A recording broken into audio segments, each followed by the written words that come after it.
नमस्कार, मैं हूं राज और आप देख रहे हैं प्योर पॉलिटिक्स। तो ये जो कॉकरोच जनता पार्टी का जो नया ड्रामा है वो आप देखेंगे 15 अगस्त से। 15 अगस्त से ये नया ड्रामा शुरू करने वाले हैं पूरे देश में। अब इनकी मंशा क्या है? इनकी मंशा यह है कि जो गवर्नमेंट स्कूल्स हैं पूरे देश भर में, वहां पे ये जाकर के वहां की शिक्षा की व्यवस्था क्या है, किस तरह से पढ़ाई हो रही है, वहां पे छात्रों के साथ कैसा सुलूक किया जा रहा है, छात्रों की क्या परेशानियां हैं, इसको वो मुद्दा बनाएंगे। देखिए, मंशा तो बहुत सही है, लेकिन सवाल है कि क्या ये जो अभिजीत दीपके और उसका गैंग है, क्या पूरे देश में ऐसा करेगा या सिलेक्टिव जगहों पे ऐसा करेगा? उसने कहा वो शुरुआत करेगा महाराष्ट्र से। तो महाराष्ट्र में तो बीजेपी की सरकार है। अलग अलग जगह पे वो कह रहे हैं कि हम ये प्लान करेंगे गांवों में जो सरकारी स्कूल हैं उनको कैसे ठीक किया जाए।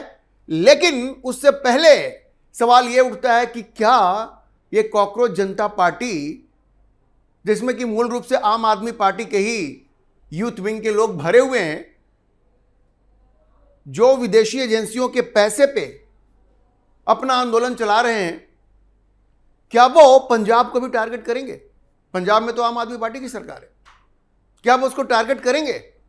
अभी पंजाब और हरियाणा हाई कोर्ट ने वहां पे फार्मा वैकेंसी खत्म कर दी, रोक दी, उस पर स्टे लगा दिए।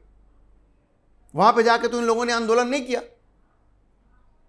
वहां पे ये जो एग्जाम हुआ था फार्मा का, उसमें मास चीटिंग हुई थी, बड़े पैमाने पे धांधली हुई थी, चीटिंग हुई थी, और कोर्ट ने उस पर रोक लगा दिया। अब ये अभिजीत दीपके और उसका गैंग पंजाब तो गया नहीं। क्यों नहीं गया? क्योंकि वहां तो गुरुजी बैठे हुए हैं, अरविंद केजरीवाल। वहां कैसे वो आवाज उठाएंगे? झारखंड में छात्र परेशान है, इतने दिनों से अनशन पे बैठे हुए हैं, वहां तो ये अभिजीत दीपके और उसका गैंग नहीं गया। ये सिलेक्टिव आउटरीच है। और जैसा आपको हम लोगों ने बताया है कई बार, इनकी मंशा क्या है ये समझिए। पूरे देश में मोदी के खिलाफ एक माहौल तैयार करना चाहते हैं। किस तरह का? वैसा माहौल जो 2011 में जो अन्ना आंदोलन हुआ था, उसके बाद कांग्रेस के खिलाफ जो माहौल पूरे देश में बना था। अरविंद केजरीवाल और उसके गैंग का यह मानना है कि अन्ना आंदोलन उन लोगों ने किया और फायदा भारतीय जनता पार्टी को हो गया, क्योंकि भ्रष्टाचार के खिलाफ देश में जो माहौल बना उसका फायदा 2014 में नरेंद्र मोदी को हुआ और उनके नेतृत्व में भारतीय जनता पार्टी को स्पष्ट बहुमत मिला। तो अब ये क्या करना चाहते हैं कि नरेंद्र मोदी के खिलाफ उसी तरह का माहौल पूरे देश में बनाना चाहते हैं। और इसके लिए उन्होंने क्या पकड़ा है? गवर्नमेंट स्कूल, सरकारी विद्यालय। गांवों में सरकारी विद्यालय, उनकी स्थिति कैसी है? इसके बहाने आप देखिएगा, जहां भी स्कूल में ये जाएंगे वो सिर्फ शिक्षा की बात नहीं होगी, इनकी बयानबाजी बिल्कुल पॉलिटिकल होगी। आप देखिए जंतर मंतर से इन लोगों ने क्या बयानबाजी की, नरेंद्र मोदी की सरकार को कैसे टारगेट किया। सारी पॉलिटिकल बयानबाजी है, पॉलिटिकल स्पीच है जो इन लोगों ने दिया है। तो सरकारी स्कूलों में जा करके ये लोग वहां राजनीति करेंगे, ये इनका प्लान है। और मोदी के खिलाफ पूरे देश में माहौल तैयार करने का इनका प्लान है। और देखिए इनकी रणनीति क्या है। इनका यह कहना है कि 15 अगस्त से ये जो सरकारी स्कूल हैं उसमें बच्चों के जो अभिभावक हैं, उनके जो पेरेंट्स हैं और गांव के जो नेता हैं, वो मुखिया जैसे जो नेता होते हैं, मुखिया, सरपंच, ऐसे नेताओं को बुलाएंगे और उनको कहेंगे कि आप लोग साथ मिलकर काम कीजिए और शिक्षा के इंफ्रास्ट्रक्चर का, एजुकेशनल इंफ्रास्ट्रक्चर का जो नेग्लेक्ट हुआ है रूरल एरियाज में, उसके खिलाफ आवाज उठाइए। देखिए इन्होंने एक मुद्दा पकड़ा है, एक मुद्दा पकड़ा है और वो पूरी तरह से भारतीय जनता पार्टी की सरकारों को टारगेट करेंगे। इस अभिजीत दीपके में इतनी हिम्मत नहीं है कि वो जाकर के यही काम पंजाब में करे, कर्नाटक में करे, हिमाचल प्रदेश में करे, तेलंगाना में करे। ये इनकी हिम्मत नहीं है। झारखंड में चला जाए, झारखंड में स्थिति बहुत खराब है, वहां इनकी हिम्मत नहीं होगी, क्योंकि ये उन्हीं के लिए तो काम कर रहे हैं। ये सब अरविंद केजरीवाल के दिमाग की उपज है। ये स्कूली शिक्षा को ठीक करने के बहाने ये गांवों में जा करके भारतीय जनता पार्टी और नरेंद्र मोदी के खिलाफ माहौल बनाने का काम करेंगे, क्योंकि ये लोग एक एजेंडा पे काम कर रहे हैं और वो है नरेंद्र मोदी का तख्ता पलट करना। क्योंकि इनको एक बात समझ में आ गई है कि बैलेट के रास्ते वो नरेंद्र मोदी को नहीं हटा सकते, तो अब इस तरह से माहौल बना करके विदेशी पैसे से ये आंदोलन चलाएंगे। जैसे अरविंद केजरीवाल ने भी तो विदेशी पैसा कम लिया था, वो परिवर्तन जो एनजीओ बनाया था उसमें फोर्ड फाउंडेशन से पैसा लिया था उन्होंने, ये सब लोगों को मालूम है। और ये जो अभिजीत दीपके है, इसके बारे में भी कई तरह की जानकारी आ रही है, विदेशी एजेंसियों से इसकी साठगांठ है। और सौरभ दास, भाई इसकी तो कहानी ही अलग है। 1 लाख रुपए के बंगले में वो रहता है, कहां से पैसा आ रहा है पता नहीं, बेरोजगार आदमी है। और वो बंगला जिसकी की मार्केट प्राइस, बाजार की कीमत उसकी तकरीबन 10 लाख है, ये 1 लाख रुपए में रह रहा है। वो जिसकी संपत्ति है वो मर चुका है और उसने कोई अपना विल भी नहीं किया कि मेरी संपत्ति मेरे मरने के बाद किसके पास जाएगी, कोई जानकारी नहीं है। तो रेंट एग्रीमेंट किसने साइन किया आज तक पता नहीं है। कितना बड़ा घालमेल है, आप इस बात को समझिए। ये सब लोग मिल करके अब मोदी के खिलाफ माहौल बनाने का एक नया हथियार इन्होंने चुना है और वो है सरकारी स्कूल। 15 अगस्त से ये अपने काम में लगेंगे। ये दीपके ने कहा था ना कि जंतर मंतर सीजन 2 शुरू होगा, ये सब वेब सीरीज होता है। सोचिए कितनी गंभीरता है, इसको मजा आ रहा है क्योंकि विदेशों से पैसा आ रहा है, इसको पकौड़े चाहिए, वो जुनैद भाई के पकौड़े।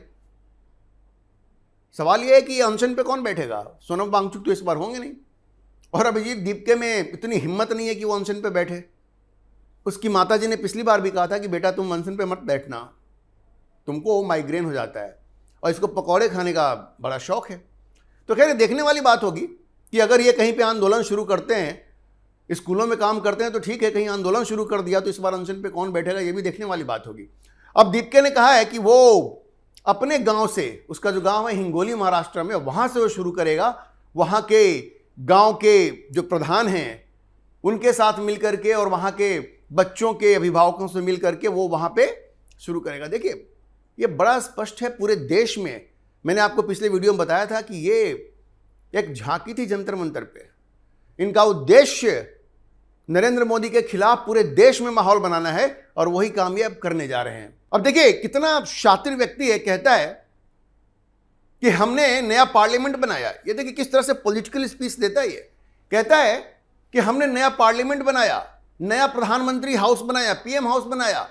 हम लोग अभी तक अपने गांवों में नए स्कूल क्यों नहीं बना पाए हैं। समझ रहे हैं, सब के सब राहुल गांधी जैसे बोल रहे हैं, अरविंद केजरीवाल बोल रहे हैं। जब सेंट्रल विस्टा का काम चल रहा था तो इन लोगों ने कितना रोड़ा अटकाया था। कहता है अभिजीत दीपके कि क्या हम लोग किसानों के और श्रमिकों के बच्चों को इस देश का भविष्य नहीं मानते। देखिए पॉलिटिकल स्पीच है, पूरी तरह से पॉलिटिकल स्पीच है। राहुल गांधी को ही तकलीफ है ना कि नरेंद्र मोदी ने नया पार्लियामेंट बना दिया, इतिहास में उनका नाम लिखा गया। सेंट्रल विस्टा आप जाकर के देखिए कितना बेहतरीन बना है। नया पीएम हाउस बन गया, अरे भाई उस पर कितना खर्चा आ गया। और ये सारे डिसीजंस बहुत पहले लिए गए थे, आपने नहीं किया जब यूपीए की सरकार थी। नया पार्लियामेंट बनाने की बात आज से हो रही है, वो जब मीरा कुमार थी लोकसभा की अध्यक्ष तब से ये बात चल रही थी। नरेंद्र मोदी की किस्मत में लिखा था कि उनके हाथों ये होना है, ये हुआ। देखिए किस तरह का पॉलिटिकल स्पीच ये दे रहा है।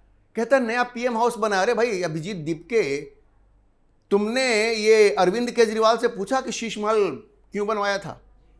कितनी बेशर्मी के साथ उसने शीश महल बनाया, जिसके बारे में ये दिखाया गया कि उसमें सोना से जड़ा हुआ टॉयलेट है। सोचिए सोना से जड़ा हुआ टॉयलेट है और उसमें बहुत सारे बटन्स लगे हैं, एकदम बिल्कुल आधुनिक। ऐसा टॉयलेट आपने कहीं देखा नहीं होगा। तो ये नया प्रधानमंत्री हाउस बन गया। उस पर सवाल उठाने से पहले अभिजीत दीपके को नए शीश महल जो अरविंद केजरीवाल ने बनाया था उस पर सवाल पूछना चाहिए था, लेकिन उनकी उतनी हिम्मत नहीं है। और जैसा मैंने कहा ये पंजाब नहीं जाएंगे। पंजाब हरियाणा हाई कोर्ट ने 454 फार्मेसी ऑफिसर्स के अपॉइंटमेंट की प्रक्रिया को रोक दिया है, क्योंकि रिक्रूटमेंट में बहाली में पेपर लीक हुआ। पेपर लीक वहां भी हुआ है भाई पंजाब में, वहां जाओ ना आंदोलन करो। ये नहीं कर सकते, ये नहीं कर सकते। ये Baba Farid university of health sciences Faridkot, इस संस्था में एडवर्टीजमेंट आया था इन पदों के लिए, और उसके बाद उसका पेपर लीक हुआ, उसमें बहुत ज़्यादा धांधली हुई। अब ये सुनवाई जो है, अगली सुनवाई 17 सितंबर को है। तो अब सोचिए, क्या वो जाएंगे पंजाब, इसके खिलाफ आवाज उठाएंगे? क्या वो कर्नाटक के स्कूलों में, तेलंगाना के स्कूलों में, तमिलनाडु के स्कूल में, झारखंड में जाकर के आवाज उठाएंगे, या सिर्फ भारतीय जनता पार्टी शासित राज्यों में यह खेल खेला जाएगा? अच्छा देखिए, किस तरह से ये पूरे देश में अफरा तफरी का माहौल बनाना चाह रहे हैं। वो अभी मध्य प्रदेश में कुछ छात्रों ने फीस बढ़ाई गई उनके, उसके खिलाफ आवाज उठाई, तो अभिजीत दीपके उसमें कूद गया। उसने कहा कि एक धर्मेंद्र प्रधान के इस्तीफे से क्या होता है, मतलब ये चाहते हैं कि वहां भी इस्तीफों की मांग की जाए। और मजे की बात यह है कि कॉकरोच जनता पार्टी सोशल मीडिया पे लिखती है कि सीजन 2 शुरू होने वाला है, इस बार किसका इस्तीफा होना चाहिए। मतलब ऐसा लग रहा है कि इनके पास कोई अधिकार है इस्तीफा लेने का। ये प्रधानमंत्री मोदी की सहृदयता थी छात्रों के नाम पे कि उन्होंने धर्मेंद्र प्रधान का इस्तीफा ले लिया, वरना इनकी कोई औकात थी क्या?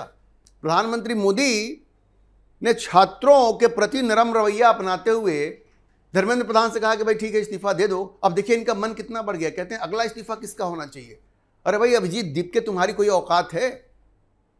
तुम्हारी कोई औकात नहीं है। तुमने जो ड्रामा किया जंतर मंतर पे, ज्यादातर तो गुंडे थे वहां पे। दिल्ली पुलिस की रिपोर्ट है कि 3000 से ज्यादा गुंडे जिनकी हिस्ट्री है गुंडागर्दी की, वो सब वहां जमा हो गए थे, लेकिन 10-15% ही छात्र थे।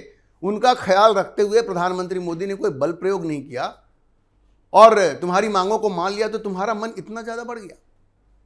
अब ये काठ की हांडी बार बार नहीं चढ़ती। और ये जाकर के तुम जो लोगों को भड़का रहे हो कि हर जगह इस्तीफों की मांग शुरू हो जाए, तो याद रखना ये इस्तीफे की मांग सबसे पहले पंजाब में होगी, कर्नाटक में होगी, झारखंड में होगी। क्या तैयार हो इसके लिए? देखिए, जैसा कि मैंने पहले भी कहा आपको कि ये दीपके गैंग पूरी तरह से ये केजरीवाल के इशारे पे काम कर रहा है। सोशल मीडिया में काफी चल रही है, सीजेपी का बाप कौन? आप। सीजेपी का बाप आप, और इस दीपके गैंग का बाप केजरीवाल। ये सोशल मीडिया पे खूब चल रहा है, और ये ऐसे ही नहीं चल रहा है, इसके पीछे हकीकत भी है। आप अगर फंडिंग का पैटर्न अगर आप देखेंगे तो बड़ा स्पष्ट है कि इसमें फॉरेन एजेंसियां इन्वॉल्व हैं। ठाकुर फाउंडेशन से लेकर के पुलित्जर सेंटर तक। अब ठाकुर फाउंडेशन को फोर्ड फाउंडेशन से पैसा मिलता है, पुलित्जर सेंटर को जॉर्ज सोरोस के ओपन सोसाइटी से पैसा मिलता है, और ये सब के सब अमेरिकी डीप स्टेट के आर्म से। और इसमें फाइजर का एक कनेक्शन है। अब मैं आपको समझाता हूं। देखिए, फाइजर ने एक दवा बनाई थी लिपिटर, जो ट्राइग्लिसराइड और कोलेस्ट्रॉल को कम करने वाली दवा होती है। भारत की जो फार्मा कंपनी थी रैनबैक्सी, उसने उसका ऑल्टरनेट बनाया, जेनरिक मेडिसिन बनाया। फाइजर को डर हो गया, उसने रैनबैक्सी को टारगेट किया, उसके खिलाफ डेटा मैनिपुलेशन का केस फाइल कर दिया। ये दिनेश ठाकुर जो ठाकुर फाउंडेशन चलाते हैं, वो रैनबैक्सी ज्वाइन करते हैं, 2-3 साल काम करते हैं, उसके बाद वो अपनी ही कंपनी के खिलाफ विसिल ब्लोवर बन जाते हैं। फाइजर को बड़ा फायदा होता है। रैनबैक्सी की हालत इतनी खराब हो जाती है कि सन फार्मा को बेच देती है कंपनी अपने आप को। सन फार्मा उसको खरीद लेता है, रैनबैक्सी मार्केट से गायब। रैनबैक्सी से इस गद्दारी के लिए दिनेश ठाकुर को $47 मिलियन मिलता है, और वो आगे चल करके शुरू कर देते हैं ठाकुर फाउंडेशन। अब मैं आपको एक कनेक्शन बताऊं, और वो ठाकुर फाउंडेशन फंड कर रही है सौरभ दास को। अब एक और कनेक्शन देखिए, आप याद कीजिए जब भारत में कोविड का दौर था, तो भारत ने 2 कोविड वैक्सीन की इजाजत दी थी शुरू में, बाद में और भी को भी दिया था। एस्ट्राजेनेका की जो कोविशील्ड दवा थी, और भारत बायोटेक की दवा थी कोवैक्सीन। उस वक्त किसने ये आवाज उठाई थी कि फाइजर की वैक्सीन भारत क्यों नहीं खरीद रहा? आप याद कीजिए, किसने आवाज उठाई थी? अरविंद केजरीवाल, मनीष सिसोदिया, ये सब के सब फाइजर के दलाल बने हुए थे। वो कनेक्शन आप देखिए, फाइजर का कनेक्शन किससे? दिनेश ठाकुर से। दिनेश ठाकुर सौरभ दास को फंड कर रहा है, और फाइजर के लिए भारत में किसने आवाज उठाई थी? अरविंद केजरीवाल, मनीष सिसोदिया ने। तो ये नेटवर्क बहुत क्लियर है, सारे डॉट्स को आप कनेक्ट करेंगे, बात समझ में आ जाएगी। ये रिजीम चेंज का जो ऑपरेशन भारत में चल रहा है, तख्ता पलट का ये जो प्रयास भारत में हो रहा है, ये जो साजिश रची गई है, उसमें लोगों की सप्लाई करने का ठेका उठाया है अरविंद केजरीवाल ने। अपने चट्टे बट्टों को लगा दिया है कि भाई ठीक है, लोग हम देंगे। और पैसा कहां से आ रहा है? पैसा विदेशों से आ रहा है। ठाकुर फाउंडेशन है, फोर्ड फाउंडेशन है, ओपन सोसाइटी है, ये लोग पैसा मुहैया करवा रहे हैं। वरना जंतर मंतर पे इतने दिनों तक ये इन लोगों ने जो ड्रामा किया, उसके लिए पैसा कहां से आया? कोई जानकारी है किसी के पास? और ये सौरभ दास 1 लाख रुपए के बंगले में कैसे रह रहा था, अगर 1 लाख ही बात मान ली जाए तो? ये बहुत स्पष्ट है, ये लोग फुट सोल्जर्स हैं, अपने विदेशी आकाओं के ये फुट सोल्जर हैं और इस देश में तख्ता पलट पे ये काम कर रहे हैं। इनकी मंशा ये है कि जैसे नेपाल में, श्रीलंका में, बांग्लादेश में युवाओं को भड़का करके सड़कों पे लाया गया, तख्ता पलट करवाया गया, उसी तरह से भारत में भी किया जाए। लेकिन भारत ना नेपाल है, ना श्रीलंका है, ना ही बांग्लादेश है। और जहां तक जेएनजी की बात है, भारत में जितने जेएनजी हैं उनकी वास्ट मेजॉरिटी वो प्रधानमंत्री मोदी में विश्वास रखती है। अभिजीत दीपके तो खुद जेएनजी नहीं है। 30 साल का व्यक्ति क्या जेएनजी होगा?